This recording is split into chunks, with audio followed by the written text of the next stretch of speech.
और रणथंभौर में हुई है अब तक की सबसे बड़ी कार्रवाई। अवैध रूप से एडवेंचर टूर करने पर 16 वाहनों को जब्त किया गया है। कल जोन 8 में अनाधिकृत रूप से सफारी करने का आरोप है।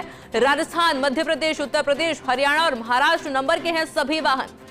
पीसीसीएफ और सीडब्ल्यूएलडब्ल्यू पवन उपाध्याय के निर्देश पर इस बड़ी कार्रवाई को अंजाम दिया गया।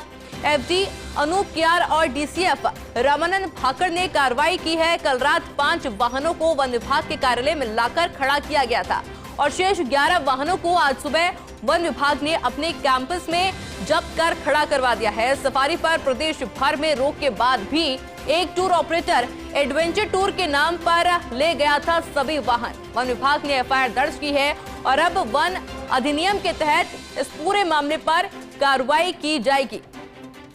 और जो वाहन जब्त किए गए हैं उनकी तस्वीर हम आपको लगातार दिखा रहे हैं कि किस तरह अवैध रूप से एडवेंचर टूर करने पर 16 वाहनों को जब्त किया गया है। कल जोन 8 में अनाधिकृत रूप से सफारी करने का आरोप है। मेरे साथ एसोसिएट एडिटर निर्मल तिवारी फोन लाइन पर जुड़ चुके हैं। निर्मल जी, और क्या कुछ जानकारी मिल पा रही है पूरे मामले पर? निश्चित तौर पर बहुत गंभीर मामला है और गंभीर मामला इस मायने में भी कि जब प्रदेश के मुख्य वन्यजीव प्रतिपालक ने यह आदेश जारी कर रखे हैं कि किसी भी वाइल्ड लाइफ सफारी के अंदर 19 अगस्त तक की रोक लगा रखी है, उसके बाद ये बहुत बड़ी घटना है कि जोन 8 रणथंभौर जैसी जगह जो बहुत संवेदनशील है, जो सबसे लोकप्रिय सफारी भी है राजस्थान की, देश और दुनिया के जितने भी वन्यजीव प्रेमी हैं या शोध छात्र और तमाम जो पर्यटक आते हैं उनके लिए सबसे ज्यादा जो प्राइम अगर कोई आकर्षण का केंद्र अगर कोई सफारी है तो रणथंभौर है।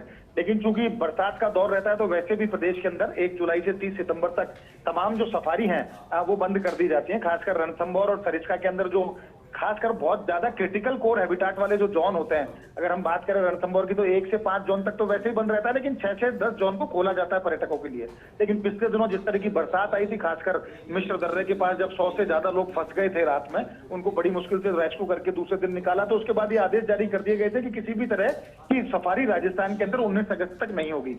लेकिन कल शाम को देखा गया कि एक जो निजी टूर ऑपरेटर था सवाई माधोपुर का, वो 16 गाड़ियों को, सभी गाड़ी महिंद्रा की हैं, देखिए महिंद्रा की थार और महिंद्रा की जो स्कॉर्पियो जो गाड़ियां वो गाड़ियां, और इसमें तमाम हरियाणा के, मध्य प्रदेश के, उत्तर प्रदेश के और महाराष्ट्र और राजस्थान के तमाम जो लोग थे इसमें टूरिस्ट वो उसमें शामिल थे, उनको फर्जी तरीके से जोन 8 में ले जाया गया। लेकिन वहां जाने के बाद क्योंकि रास्ते बहुत ज्यादा खराब थे, कीचड़ बहुत ज्यादा हो रहा है, गाड़ियां फंस गई। उसके बाद एक वीडियो वायरल हुआ। उस वीडियो वायरल होने के बाद फर्स्ट न्यूज पे हमने भी खबर चलाई और हमारी खबर पर प्रसंज्ञान लेते हुए जो मुख्य वन्यजीव प्रतिपालक पवन उपाध्याय उन्होंने सीधे तौर पर अनूप कियार जो फील्ड डायरेक्टर हैं रणथंभौर के, उनको निर्देश दिए कि इस पर कार्रवाई की जाए। अनूप कियार और रामानंद भाकर जो वहां के डीएफओ, उन्होंने रात को ही 5 गाड़ियों को वन विभाग के ऑफिस में लाकर जब्त करके खड़ा कर दिया और शेष जो 11 वाहन थे उनको आज सुबह होटल से लाकर, क्योंकि उनको कल होटल में बंद कर दिया गया था, होटल से लाकर अब वन विभाग ने अपने कार्यालय में खड़ा कर लिया है। एफआईआर काटी गई है। इसमें एफआईआर में जो मुख्य आरोपी जिसको बनाया गया है वो यहाँ का निजी टूर ऑपरेटर, उसके अलावा जो लोग और थे उनको भी उसमें आरोपी बनाया गया है और वन्यजीव अधिनियम के तहत इसमें कार्रवाई की जा रही है। देखिए, अब तक की सबसे बड़ी कार्रवाई इसको रणथंभौर में माना जाता है,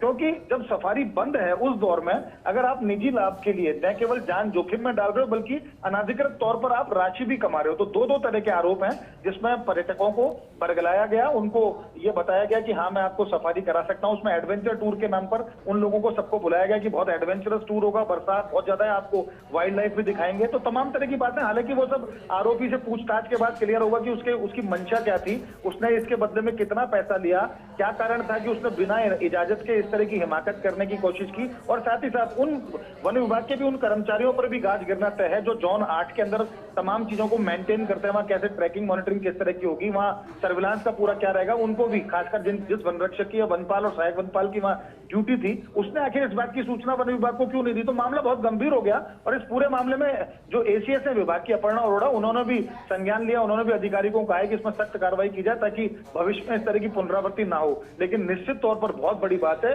कि एक इतनी निडरता दिखाई उस ऑपरेटर ने और तमाम पर्यटकों ने कि सफारी पर रोक के बावजूद, खराब मौसम के बावजूद, रास्ते टूटने के बावजूद अगर वो एडवेंचर टूर के नाम पर वहां पहुंचे और कल को किसी की जान को कोई खतरा हो जाता है, कल को कोई जनहानि हो जाती है, तो कौन उसका जिम्मेदार होता। तो बहुत सारी बातें जो जांच के बाद सामने आएंगी, लेकिन अभी तो जिस तरह की कार्रवाई की वो नजीर बन गई है। 16 जो बड़ी लग्जरी गाड़ियां हैं उनको वन विभाग ने जब्त कर लिया है और वन अधिनियम के तहत उनके खिलाफ कार्रवाई का दौर जारी है और आरोपियों से पूछताछ भी की जा रही है। और पूरी उम्मीद है निर्मल जी कि इस पर कई बड़े खुलासे होंगे, क्योंकि ये तो संभव नहीं है कि बिना प्रशासन के मिली भगत के इतनी सारी गाड़ियां अंदर चली जाती है। क्या कुछ कार्रवाई होगी, इस पर आगे अपडेट आपसे लेंगे। फिलहाल के लिए बहुत बहुत शुक्रिया।